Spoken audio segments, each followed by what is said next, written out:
Morning my sweet family, তুদাস লাইফস্টাইলে তোমাদেরকে আরও একবার ওয়েলকাম। আশা করি তোমরা ভালো আছো, সুস্থ আছো, সেফ আছো। আমিও ভালোই আছি। তো আমি তো ছেড়ে দিয়ে শ্বশুরমশাই মানে তোমাদের বোঝার সুবিধার জন্য বলছি, আমার জেঠু, আমি জেঠুই বলি।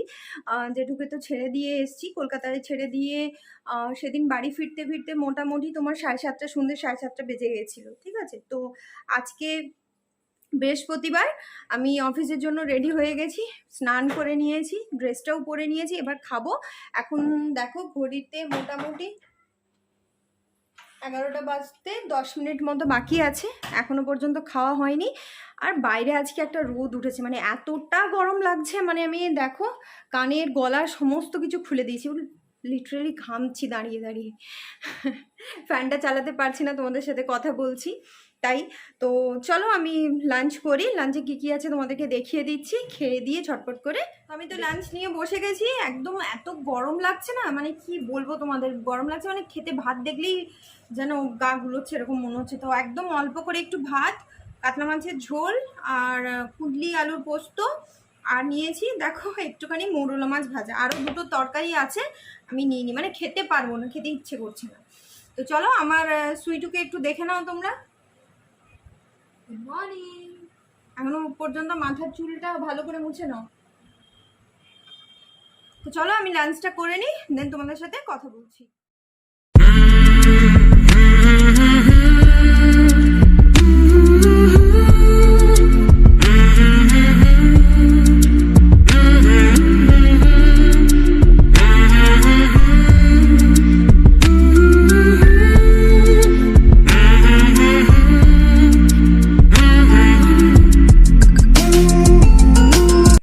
রেডি, এবার বেরোবো। তো চলো আমার ম্যাডামের সাথে একটু দেখা করে নিই, দেখে নাও।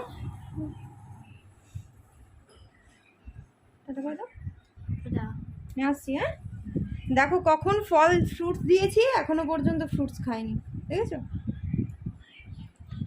কখন খাওয়া হবে, কখন খেয়ে নেবে? আমি আসছি তাহলে, বাই বাই। চলো বেরোনো যাক।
দেখলেই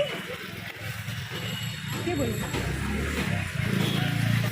সব কিছু অফিসের সব কিছু। নামটা বল, নামটা বল।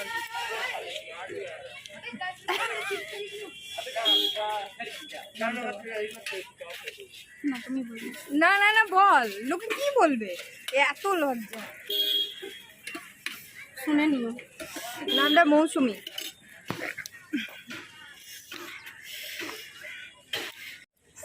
সাবস্ক্রাইব করো প্লিজ প্লিজ প্লিজ। আর লাইক, হ্যাঁ লাইক শেয়ার সাবস্ক্রাইব সবই, কমেন্ট কমেন্ট সব সব সব। আমাদের ঘুগনির চাট রেডি হয়ে গেছে, একটু বেশি করে দাও।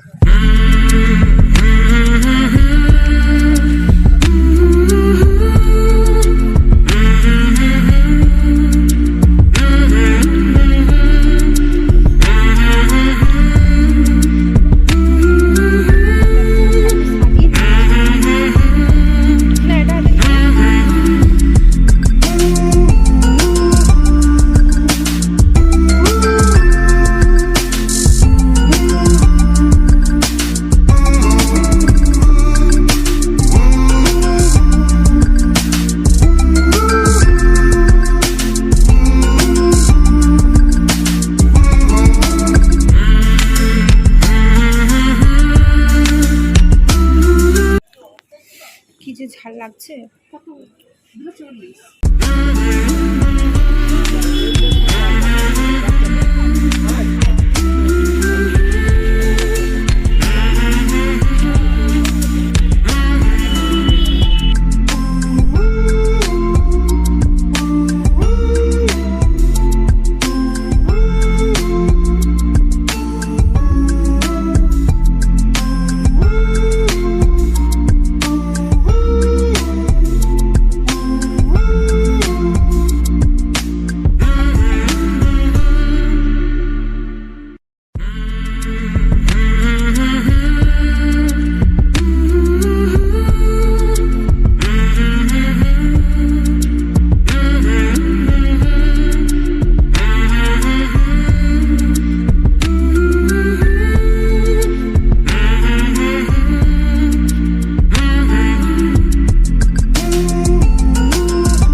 Welcome back. তো আমি তো বাড়ি ফিরে গেছি, এখন মোটামুটি ঘড়িতে বাজে 7:30 পৌনে 8টা সন্ধ্যেবেলায়। তো ফ্রেশ হয়ে গেছি, চাও খেয়ে নিয়েছি, মেয়েকে দুধ দিলাম। ঠিক আছে, মেয়েকে দুধের সাথে কমপ্লেন করে দিলাম, ও খেলো, টিফিন খেলো। তারপর সবাই মিলে একটু কথা বললাম, দেন চলে এসেছি। দেখো, তোমরা তো দেখে বুঝতেই পেরেছো, সেই পুরনো জায়গা কিচেনে চলে এসেছি। আজকে কিছু না, একটা সবজি করাই আছে, তোমার পটলের তরকারি করা আছে, শুকনো শুকনো ড্রাই পটলের তরকারি করা আছে, রাইসও হয়ে গেছে, আর বাকি হবে এগ কারি, যেটা আমি বানাবো। ডিমটা অলরেডি সেদ্ধ করা হয়ে গেছে। তো নর্মালি এগ কারি একদম হালকা পাতলা যেভাবে করা যায় সেইভাবেই করব, কেন কি তোমরা তো জানো প্রচণ্ড গরম আজকে, মানে আজকে সকাল থেকে ওয়েদারটা জাস্ট মানে একদম লু বইছে যেন, এতটাই গরম। তো চলো আমি এগ কারিটা করে নিই, দেন তোমাদের সাথে কথা বলছি। তেলটা গরম হয়ে গেছে এখানে।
তো পেঁয়াজ তো দেখো ভাজা ভাজা মতো হয়ে গেছে।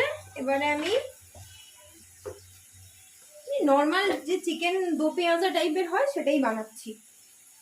এখানে একটু আদা দিলাম,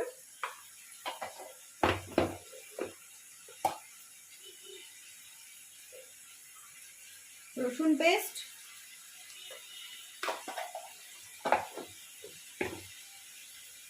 আর দিয়ে দেবো কাঁচা লঙ্কার পেস্ট।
জলটা দিয়ে দিয়েছি, দেখো মোটামুটি একটু ফুটে গেলেই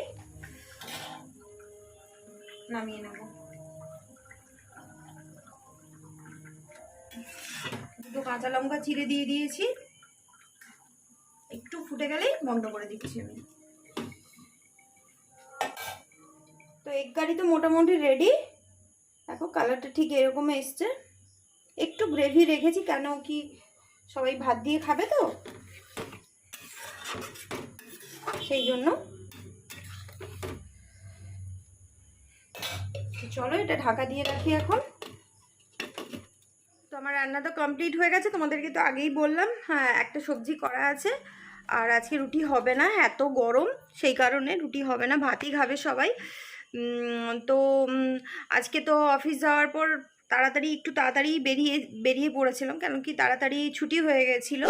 তো ভাই আসতে লেট ছিল বলে আমি কিছুটা রাস্তায় এগিয়ে এসেছিলাম, মানে রোড থেকে রোডে, মানে আমি তো সবসময় ভেতর রাস্তা থেকে যাই, ভেতর রাস্তা থেকে না গিয়ে যেহেতু ও একটু জোরাজোরি করলো যে বনশ্রীদি চলো একটু অনেক দিন ফুচকা খানি। আমি একদম লকডাউনের পরে, একদম লকডাউন বলতে এই যে লকডাউনটা আবার পড়েছিল, এই লকডাউনের পরেই ফার্স্ট বাইরের দোকানের ফুচকা খেলাম, ঠিক আছে। তো ও অনেকবার করে ডাকছিল যে চলো বনশ্রীদি একটু ফুচকা খাই, একটু আইসক্রিম খাই, 2-5 মিনিট একটু লেট হবে, কেন কি তোমার ভাই তো আসবে, ও তো আসতে একটু টাইম লাগবে। তো সেই কারণে কি করেছি, ওই দুজনে কিছুটা রাস্তা এগিয়ে এসে ফুচকা খেলাম, তারপর ওই ঘুগনির চাট খেলাম, তারপর তোমার কি খেলাম, আইসক্রিম খেলাম, খেয়ে তারপর বাড়ি আসলাম। তো ওর ব্যাপারে বলি, ও একটু ভীষণ লজ্জা পাচ্ছিল, ঠিক আছে, ভীষণ লজ্জা পাচ্ছিল। মানে আমার অফিসে আমরা 3জন খুব ভালো বন্ধু ছিলাম, 3জন, ও, মৌসুমি, পিঙ্কি আর আমি, ঠিক আছে। তো পিঙ্কি বলে যে মেয়েটি ছিল, মানে তার রিসেন্ট বেবি হওয়াতে ও ছেড়ে দিয়েছে জবটা। তো সেই কারণে আমরা এখন মানে যাই করি না কেন 3জনে, যেখানে যেতাম, মলে যেতাম 3জনে। আর দেখবে অফিসে 1-2জন থাকে তোমার, মানে খুব ভালো বন্ডিং হয়, মানে তাদের সাথে খুব ভালো বন্ডিং হয়, কেন কি সবার সাথে তো সেই মনের মিলটা থাকে না। আর ও আমাকে ভীষণ সাপোর্ট করে, ভীষণ, মানে অফিস কলিগ কতটা আমি জানি না, মানে অফিস কলিগ কতটা বা অফিস পারপাসে কতটা মিশি আমরা দুজনের সাথে জানেন, মানে ভীষণ ভালো, মানে এমনিতে মানে যে কোনো প্রবলেম, যে কোনো সমস্যা, যে কোনো কিছু সবসময় ও আমার পাশে থাকে, ঠিক আছে। ওর কোনো মানে ইভেন এইরকমও বন্ধুত্ব আমাদের, মানে ওর কোনো দরকার নেই, আমি শুধু বলেছি বলে ও আমার সাথে মলে ঘন্টার পর ঘন্টা ঘুরছে। আমি ধরো গেছি মেয়ের জন্য কোনো ড্রেস কিনতে, কিংবা কোনো দরকারে গেছি, ও গেছে ঘন্টার পর ঘন্টা আমার সাথে ঘুরছে, কোনো ব্যাপার না, ঠিক আছে। মানে আমিও হয়তো ওই টাইমটা কোনোদিন ওকে দিতে পারিনি, যে বাড়িতে বাচ্চা থাকে, মানে মেয়ে থাকে বলে তাড়াতাড়ি আমাকে ফিরতে হয়, যেখানেই যাই করি না কেন টাইমের মধ্যে বাড়ি ফিরতে হয়। তো সেই জন্য মানে আমাদের বন্ডিংটা খুব ভালো। আর হ্যাঁ, ঝগড়াঝাটিও হয় আমাদের মধ্যে, ঝগড়াঝাটিও হয়, কিন্তু তারপর আবার সেই একই, কেউ কাউকে ছেড়ে মানে কথা না বলে থাকতে পারি না। তো যাই হোক, মানে কাজের ক্ষেত্রে এইরকম পরিবেশ থাকলে কাজ করে, মানে কাজ করতেও ভালো লাগে আর কাজে যেতেও ভালো লাগে। আর একে অপরের সঙ্গে রেষারেষি থাকলে, আর মানে হিংসে বা রেষারেষি থাকে, বা কেউ কারোর পেছনে লাগলে দেখবে মানে কাজের পরিবেশটাও খারাপ হয়, আর কাজ মানে গিয়ে ভালোভাবে তুমি কাজও করতে পারবে না। তো যাই হোক, ওকে তো আজকে দেখালাম, ও প্রথমবার, ও কিছু যদি ভুল বলে থাকে বা ওর অ্যাটিটিউডে কিছু যদি ভুল থাকে, তো তোমরা প্লিজ মানে আমার দিক থেকে আমি ক্ষমা চাইছি ওর হয়ে। ও প্রথমবার তো অতটা বুঝতে পারেনি, আর ভীষণ লজ্জা পাচ্ছিল। সবাই তো আর ক্যামেরা ফ্রেন্ডলি নয়, আর আমি সবাইকে টেনে টেনে আমার আমি ব্লগ করছি বলে সবাই আমার ব্লগে আসো, কথা বলো, গল্প করো, এটা আমি কোনোদিনই করতে পারবো না। তো চলো, আজকের ব্লগটা এইটুকুই থাক, দেখা হচ্ছে নেক্সট দিন অন্য কোনো ভিডিও নিয়ে। ততক্ষণের জন্য ভালো থাকো, সুস্থ থাকো, সবাইকে ভালো রাখো, আর নিজেরাও খুব ভালো থাকো। তো চলো, গুড নাইট।